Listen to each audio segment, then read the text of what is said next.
to do literature search. I don't know literature to call it, but find things that are going on now, and then trying to come up with an idea that might come up with a new approach to this thing. Okay? So that's the second project. Third project has to do with visualization. And again, this is this merge of what happens if we use old charts with bigger data. And this is a project that I started 3 years ago. And I worked with a student. She was a research associate at ISB. And we started working together on a problem that I suggested. And she kind of did a little bit of work and disappeared. But this is a really interesting problem. Does everybody here know what a box plot is? Box plot? Yeah? Everybody knows what a box plot is? A box plot when you're looking at a distribution of something? Yeah, so if I'm looking, for example, at the height of people, no, I don't want to do height. Okay, fine, whatever it is, height, okay? And I measure everyone's height in here, and then I can draw a box that says the median height is this. This is the top, quartile. So this is like 75th percent quartile, 25th percent quartile. This is the median. And then I can say I extend out to here, and then I have all these dots of outliers, right? Very short people and very tall people. Yes? This is just a normal box plot. Okay, if I do this for like 50 people, this is perfect. This is one of the best tools that statisticians invented in charts. But if I apply a chart like this to 1 million people, you know what's going to happen? Anybody have an idea? I take heights of 1 million people, and I draw a box plot. So what's going to look different compared to this one? Suppose it's the same distribution of heights for the 100 people and for the 1 million people. What's going to happen is, these dots here, that are usually a very small percentage, right? There's extreme. But a small percentage of 1 million is a lot. So you get lots of dots and lots and lots and lots of dots. And what it looks like is that most people are very high and very low, but just a few people are normal. So a chart that was supposed to show you what the majority of people are, and here's some extremes, the whole thing changes when you do it to 1 million records. So how do you adjust this? Because that's not the right story that it's telling, right? So that's one example of a type of chart where some stuff is aggregated, some is unaggregated, and when you put 1 million records on it, it dies. Okay? So examples like that. Now why do I care about that? Because if you think about millions of records, that's very simple today, right? Thousands, 10,000s, everyone has some stuff on their own mobile. And this is very useful and compact because you can show stuff on small screens. So mobiles, how do you show visualizations? It's difficult to show lots of things on it. You have a small, small screen. But if you use these types of things, they don't take a lot of space. So you have to design them so that they can work with lots of data, but on small screens. Okay? So that's the third project. So this one could be like a design science approach, right? Exactly. You want to have some artifacts. And again, I don't know much about design science, but from the little I learned from the design studio yesterday, absolutely, there's a lot of scope to doing that. So I'd love to, whoever does this, I'd love to get some design science in there. Okay, and the last one is a little more technical. So for those of you who enjoy more of a technical challenge, not in terms of programming, but in terms of solving stuff, this is another very interesting case. So lots of times when we're trying to build predictive models, we're using them to try and classify new records, but sometimes these populations have a very small minority. Okay, very, very small minority. For example, I might have people who are a rare disease. Okay, rare disease. So I have a population and very few people have this rare disease. And then I take a sample, and I'm trying to use this sample to try and build a model that will predict who will get this disease. But I only have very few people with that disease in my sample because there are not so many of these people in the population. So what you have to do is something called oversampling. You try to not keep the same ratio of sick and healthy people in your sample. You get more sick people and you remove some of the healthy people, so it's a little more balanced. So the algorithms can learn better the difference between the sick people and the healthy people. Okay? But once you do this, you don't know anymore how this algorithm is going to work when you put it in a population with a rare disease, because it learned from a more mixed group. So there are ways to fix this. Okay, there are different ways, and it depends on the algorithm. Some are easier, some are more difficult to do. But there's no one big study that shows this for a bunch of different algorithms together. So you'll find one paper that shows it for logistic regression, and you'll find something in a book about discriminant analysis, and someone will talk about a neural net. But putting all these together and maybe trying to understand why certain approaches work for certain algorithms would be a very, very interesting and useful thing to do. So this project has to do more with collecting information, okay, reading the literature, and then trying out some stuff on your own. And then you can try developing stuff or not. You can choose whatever part is most interesting to you. Okay? So that's the fourth project. And I'm going to stop here. And if there are any questions, then please ask. And otherwise, I give you the... Ice cream and hill climbing. And the answer. And the answer. The prize is the answer. Yeah. Any questions? Can we ask questions? Yes. About big data method research. Yeah. Does that mean about research algorithm or machine learning or something else? The last one, you mean? Or the third one? Okay, hold on. So this one or this one? You tell the big data method. Okay, so the big data method comes in every one of these if you want. So this one has it with visualization. This one has it with oversampling where you have more data. The big data is going to come in anyway in all of these because you're going to collect data from a place where maybe it didn't exist before, where things change from this amount to that amount. You can multiply that by whatever factor. There's one debate regarding the big data because now the cost to collect data is quite cheap. So people are saying that probably we don't need to do sample because we can get a population. Right. So if we can get a population, there's no such way of estimation because there's a population. There's no estimate. Right. So well, the fact is that when people think they're taking the whole population, it's never the population because the future is not there yet. Right? The future is part of your population. So unless you're doing a census at a certain time and you only care about what happened in year 2008, you never have the population, right? Yeah. So if you want to keep track on this population, they have to spend a lot of cost, right? Because they have to collect a whole bunch of data again and again. Yeah, and it's a very good point about how do you take samples and do you really need to take such big samples? And I've seen companies running a linear regression on hundreds of thousands of records. And they asked me, it's really taking us a long time. I said, why are you running it on 200,000 records? You could get the same results with 10,000. And they said, really? I said, yes, linear regression is a parametric model. So the notion that we can do everything, we could just run the software is sometimes, It also works the other way around because I was telling you this about A/B testing. I see a lot of companies that do experiments on their websites and they just let it run until it's significant. That's funny. So that's very common because somebody's telling you, show that this is true. Okay, keep running it. Keep running till it gets significant. Okay. Questions? PhD students also?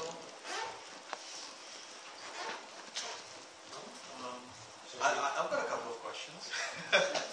Actually, one of the things I really like, if you can go to the visualization idea you had. Yep. One of the questions I've always had is not about how to scale up, because I don't think like that yet. I'll make myself think like that. I'm really curious about how people interpret visualizations. Like decision makers, when they see box plots, density diagrams, histograms, are they actually interpreting what is the decision they make when they see it? And if we show it to them in a different way, do they have a different decision? So that would be a really interesting thing for me also to kind of look into is how do people use visualizations, or can we fool them with it by accidents? And I think we've both kind of seen that in two courses. You've shown that in the statistics course and the data mining course that we had yesterday, right? The visualizations are trickier than we can just think. Yeah. One other thing I wanted to point out is your world map. If you can jump back to that world map. Okay. I'm going to have a question on the world map. The map is wrong. Are you trying to predict my next dots? Okay. You're moving. Oh, you can wrap around But the you're world wrapping again. around. The world is not flat, it's round. But I realized that you live in 4 different countries. Am I right? 5, 4, 1, 2. Well, Pittsburgh and Washington, D.C. Right. are different countries. Yeah. Well, Bhutan and India are different countries, I'm pretty sure. No, you're right. 1, 2, 3, 4, 5 countries. And it's interesting because I've also lived in 5 different countries. Okay. But we have lived in 3 of them very like, so in the US, I was just a little bit more west than you, in Wisconsin. I never lived in the Middle East. But in India, well, I was born in Sikkim, which is right next to Bhutan. Yes. Just like, I could throw a rock and you know. And now we both in Taiwan. So now we can compute the probability that we met in Taiwan, given conditional and all these, Okay. Yeah, that's pretty interesting. 5 countries. 3 out of 5 is not bad. Okay, any other questions? Anyone want to ask anything? Yes, Neil, go ahead. I have one question about the human search. Yes, yes. Yes. So suppose if you take any objective function. Yeah. So I'm looking at as a company. So my objective function is maximizing profit. Yeah. Maximizing something. Yeah. Same objective function, if I look from a consumer point of view, that could be, we might have to change the sign. Maybe. Change it the other way around, from minimum to maximum. So there are 2 stakeholders in the different directions. How could we do justifications of both? So that's an excellent question. And of course, when we talk about this humane and socially responsible analytics, we're not asking the companies to go out of business. Right? Because we don't want them to turn into donation. We need them to function. So it's a very good question. How do you still keep the business model viable, but be aware and, as much as possible, consider these things? So one example, and again, I'm just making this up because there does not exist a science about this yet, is yes, you maximize your profit, whatever it is, but you put some constraints on the optimization function so that those constraints somehow correspond to safeguarding, the consumers or this way or the other. The other thing is, even if you're optimizing it for profit, you can always then, so let's say now you have a list of customers that you need to contact, and here are the people who are most likely going to respond to your offer, so you want to go after them. But maybe also measure things about these people, and you know that, these people get really irritated when you contact them. You have some interesting field about that. So you include that in your decision making at the end. And then you update your algorithm to sort of not do that. So you can also put it in as constraints if you can measure and capture some of these other things. Yeah, but I think it's a very good point that you bring, that if we just try and satisfy everyone's wishes, you lose. It's impossible. There's always someone who's paying for the analysis, right? And the person who's paying for the analysis, it's their responsibility, but they also want to make a living, a decent living. So, yeah. Great question. Okay. Anything else? Any other questions? No? I just want to point one last thing out. So your background was statistics. No, it was psychology, statistics, management, information technology. I work with people in marketing a lot. Service science. It just goes to show that no matter what you do in school, you can never predict, or maybe you can, but you can never really predict where you'll end up. So always prepare yourself for the next thing, not for this field. Okay, thank you. Yes.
It's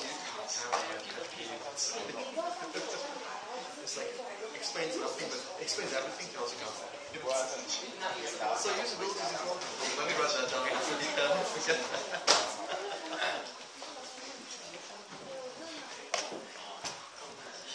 Oh, yeah, I've done that before. It's really fun. That's the prize.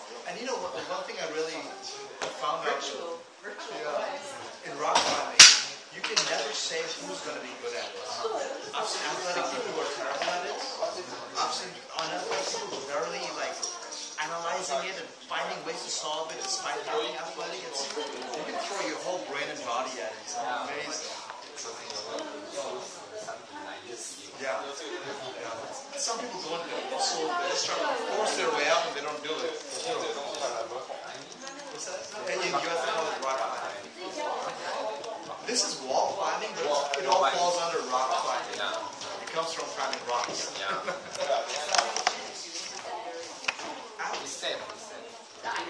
I've gone with rock climbing people and I think like, oh, there was like a girl when she first started. She was a mountain girl. She never done it. She just solved the problem in a way. She didn't go about it like, I'm going to use muscle on this. She just did it. It's like chess with some physical chess. Yes, physical chess.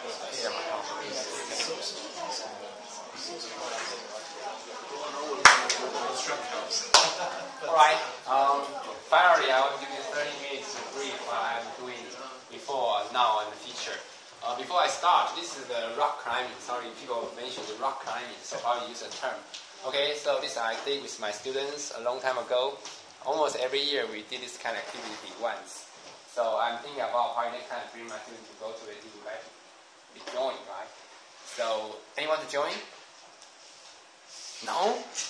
Oh, how come? This is the highest student. No challenge to take. Okay. So since nobody wants to, then I forget this one. Okay. I'll go. Alright. Make it part of the grade in our courses. There's a scale, literally top to Yes. bottom. Yeah. Alright, okay. Since that it's a good problem, right? I want to see what you are interested in, right? So for me, I think I just sorry, I have to go to the first page. So for me, I just like Sonia and Galit mentioned that I am new for you, I think. Although I'm old, really old in this subject, right? So I should start to introduce myself to you first. Probably you are also interested in me, right? Okay, this is me. Okay. A bit different from now. So when I look at my picture, I thought this once was myself. Okay. So I like this very much. Actually, I can find more